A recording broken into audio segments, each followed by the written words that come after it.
ప్రకాశం జిల్లా దర్శిపట్నంలో food safety అధికారులు మంగళవారం పలు దుకాణాలు, హోటళ్లు, రెస్టారెంట్లు, సూపర్ మార్కెట్లలో ఆకస్మిక తనిఖీలు నిర్వహించారు.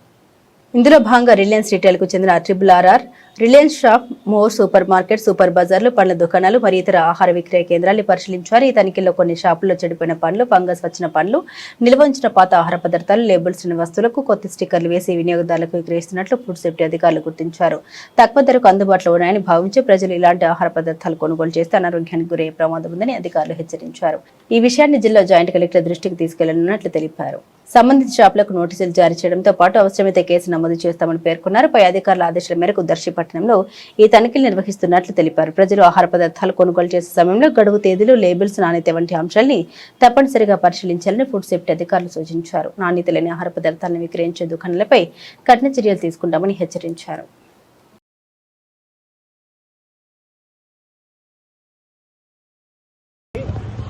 ఈరోజు దర్శి పట్టణంలోని రిలయన్స్ మార్ట్లో పోయి ఇన్స్పెక్షన్కి రావడం జరిగింది.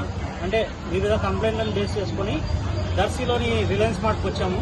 సో ఇక్కడికి రాగానే ఫస్ట్ వచ్చేసి ఫ్రూట్స్ అండ్ వెజిటబుల్ సెక్షన్ చూడడం జరిగింది. ఈ ఫ్రూట్స్ అండ్ వెజిటబుల్ సెక్షన్లో పర్టికులర్గా వీళ్ళు ఏం చేస్తున్నారంటే ఫంగస్ ఫామ్ అయినవి, లేదంటే చెడిపోయినవి, దానివి లైఫ్ టైం అయిపోయిన ఫ్రూట్స్ కూడా అలాగే పెట్టుకుని ఉన్నారు. తక్కువ రేటుకి అమ్ముతున్నామనే ఉద్దేశంతో తక్కువ రేటుకి దొరుకుతుందని కస్టమర్లు కూడా దాని వైపు మొగ్గు చూపుతున్నారు. సో మీరు ఏదైనా కొనేటప్పుడు చాలా జాగ్రత్తగా కొనండి. ఈరోజు మనం చూస్తే ఇది కనిపిస్తుంది చూడండి, దాదాపుగా ఇదంతా వాటర్ కారుతుంది, మొత్తం ఫంగస్ ఫార్మ్ అయిపోయి. సో ఇటువంటివి చూసుకోకుండా మీరు తీసుకొని వెళ్ళి ఇంటికి వెళ్ళాక చూసుకొని మళ్ళీ ఇక్కడికి వచ్చి వాళ్ళతో మాట్లాడితే వాళ్ళు రెస్పాండ్ అవ్వలేదు అనుకోండి సరిగ్గా, మళ్ళీ మీరు కంప్లైంట్ చేయాల్సి వస్తుంది. అందుకే ఫస్టే మీరు ఒకసారి చెక్ చేసుకోండి ఏది కొంటున్నా సరే. ఇంకా చాలా వరకు ఇక్కడ మనము లేబుల్ లేని ఐటమ్స్ ఉన్నాయి.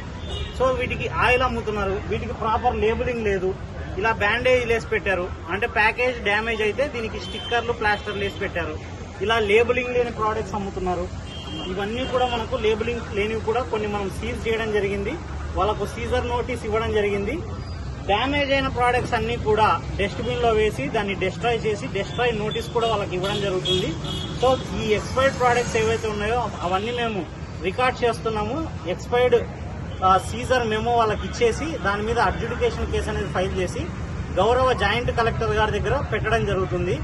ఈ విషయం గురించి రెగ్యులర్ గా కంప్లైంట్లు వస్తున్నందుకు మా జిల్లా ఆఫీసర్ గారైన అసిస్టెంట్ ఫుడ్ కంట్రోలర్ వారు మాకు ఇన్స్ట్రక్షన్స్ ఇవ్వడం జరిగింది. దాన్ని బేస్ చేసుకుని ఈరోజు రావడం జరిగింది. ఇంకా వివిధ సూపర్ మార్కెట్లు కూడా మేము ఇన్స్పెక్ట్ చేశాము. అక్కడ కూడా కొన్ని నాన్ కంప్లైన్స్ అనేది మేము ఫౌండ్ చేశాము. కొన్ని ఇర్రెగ్యులారిటీస్ ఉన్నాయి, అవి కూడా నోట్ చేసుకున్నాము. వాళ్ళకు కూడా దానికి తగ్గట్టు మేము కూడా ఇవ్వడం జరిగింది. మా అసిస్టెంట్ ఫుడ్ కంట్రోలర్ గారి ఇన్స్ట్రక్షన్స్ మేరకు మేము రెగ్యులర్ ఇన్స్పెక్షన్ చేస్తాము. ఏదైనా కేసు ఉంటే గౌరవ జాయింట్ కలెక్టర్ దగ్గర ఖచ్చితంగా కేసు ఫైల్ చేస్తాము. వాళ్ళకు గట్టిగా పెనాల్టీలు పడేలాగే మేము ట్రై చేస్తాం. ఈ రోజు వచ్చేసి ఉదయం మోర్ సూపర్ మార్కెట్ కి రావడం జరిగింది. అక్కడ చూసాము. తర్వాత రిలయన్స్ మార్ట్ లో చూసాము.